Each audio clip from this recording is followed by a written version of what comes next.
Huzur, his question is based on verse number 48 from chapter Yunus, chapter number 10. A'udhu billahi minash shaitanir rajim. Bismillahir rahmanir rahim.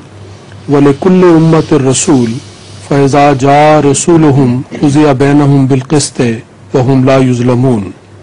Translation is, and for every people there is a messenger. So when their messenger comes, it is judged between them with equity, and they are not wronged. Also, could you kind of explain the meaning of this verse in the light of the Holy Prophet sallallahu alaihi wasallam being Khatam al-Nabiyyin? What will? Khatam al-Nabiyyin, in the light of the Holy Prophet sallallahu alaihi wasallam being Khatam al-Nabiyyin. It has no relationship, no bearing on that verse. It only speaks. It has an indirect relationship, of course, that prior to him, in every ummah, Rasul was sent.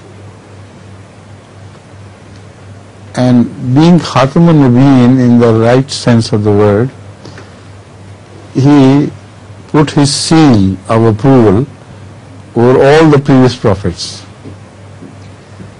This verse has just been discussed, that he declared that they were all right, all of them were true. So in this sense, yes, you are right that this verse has a connection with the verse Khatam al-Nabiyyin, that Khatam means seal. You apply that seal to witness that this person is right, this person is true. So Muhammad sallallahu alaihi wasallam has put his seal of approval about all the prophets, wherever they went, wherever they were born. So this is, I think you're right in that way.